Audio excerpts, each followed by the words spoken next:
Mo kí gbogbo lé o, ọmọ Yorùbá ni mí, á dá fún gbogbo wa o, a kú iṣẹ́ takuntakun, a dẹ̀ kú ìgbáradì,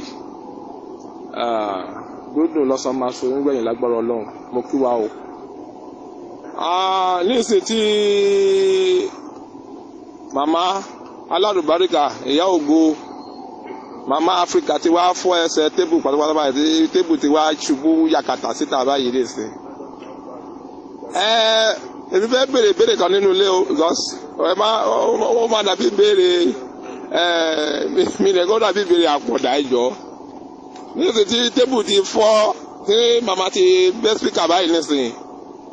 Ṣé àwọn tí ṣì ń gbéra wọn ní Ààrẹ Ọ̀nà Kakanfò, Máyégún, gbogbo àwọn oyè rádaràda tí àwọn ọba AliExpress tí wọ́n fún wọn yìí náà, ṣebí ó ti rí pé kò valid náà nìyẹn, àwọn oyè yẹn náà ò valid nìyẹn náà, because nígbà tí ìwé òfin àti orúkọ Nàìjíríà gan kò represent, kò fún wọn ní rìgáàdì kankan, kò ka wọn kún kankan, àwọn wa lọ ń fi èèyàn jẹ oyè, which means pé oyè yẹn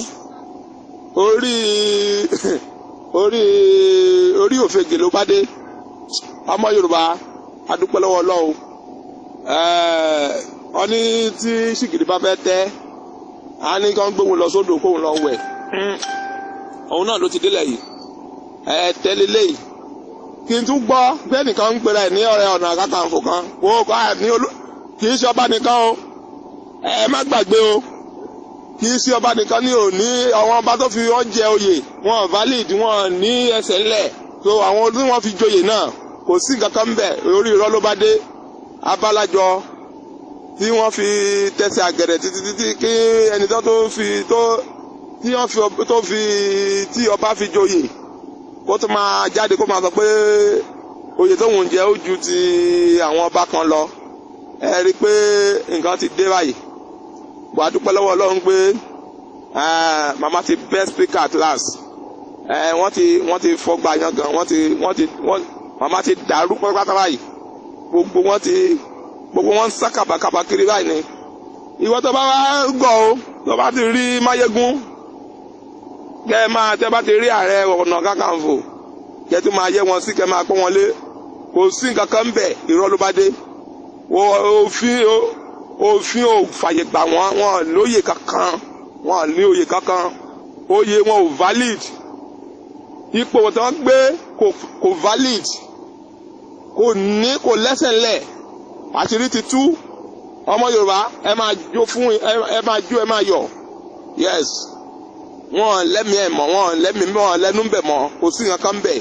Adélé máa wọlé, wọ́n bá ti wọlé kọ́ wá dára wọ́ wọn, àwa wojú ọmọ àlè gidi gan, wọ́n bá fi ara wọn kán tètè bọ́ ta ní kán tètè tó bá nẹ̀ sí o. Wọ́n bá rò pé àwọn tó lè ṣàgídí kan, kò sí agídí kan níbì kan bíbá ìmọ̀ nìṣe o. Òkété ti bóòrù mọ́ yín lọ́wọ́ o, ẹ tètè bọ́ ta kẹ́ ẹ túbà, tẹ́ ẹ bá dẹ̀ lè túbà ẹ sọ agbẹjẹmọ́wọ́.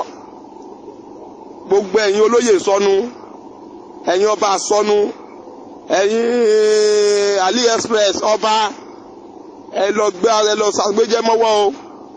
A ti fọ́gbà yẹn gan yín báyìí o, kò sí nǹkan tẹ́lẹ̀, kò sára kan tẹ́lẹ̀ dà fọ́mọ Yorùbá kan mìíràn, kò valid, kò láṣẹ kankan lẹ́nu. Ẹ̀yin ọba millennium, àpótílétà, gbogbo ayé àwọn ọmọ kéékèèké lẹ ti bàjẹ́ tí gbòòrò yìí, gbogbo ayé àwọn ọ̀dọ́ lẹ ti bàjẹ́ tán, gbogbo wọn ló ti dìdàkudà. Ẹ̀dẹ̀ wà ń bẹ̀, ẹ̀yin ọba òfò, ọba àdánù. Àṣé Ọlọ́run náà òótọ́ náà sọ pé tí rọ́bà ń lo ológun ọdún, láàrin ọdún kan ní òótọ́ ló ti lé báyìí o. Ó ga o. So ẹ mọ̀ pé lẹ́sẹ̀ ńlẹ̀ lẹ́dún bẹ̀, ẹ wá fàyè gba àwọn olóṣèlú kọ́ máa fi yín rúgbó, kẹ́ máa fi ìyà jẹ àwọn èèyàn yín. Ẹ máa gun Rolls Royce, ẹ máa gun private jet, àwọn aráàlú yín òrò jẹjẹ,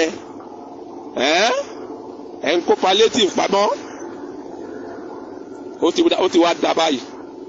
Jẹ́ kí n tún gbọ́ pé ọba kan bì kan ọmọ Yorùbá ẹ ká máa jó ká máa yọ̀ òmìnira ti dé ẹ jẹ́ ká máa jó ká máa jó ká máa jó ká máa yọ̀ ká máa ṣe palẹ̀mọ́ ẹ wò á dá fún wa á dá fún gbogbo wa gbogbo ẹ̀yin tẹ́ dúró tán pátá lọ́kùnrin lóbìnrin lọ́mọdé lágbà nínú ìrìn àjò òmìnira 2022 ẹ wò ẹ kú oríire a kú oríire a kú oríire a kú àjàbọ̀ yes ẹ máa pop champagne ẹ máa pop anything can pop tó bá jẹ́ omi lásán pop ẹ anything ẹ máa pop ìdè ti já ìdè ti já ìdè ti já ìdè ti já ìdè ti já mo kí wa kú oríire o lẹ́ẹ̀kan sí ó dàbọ̀.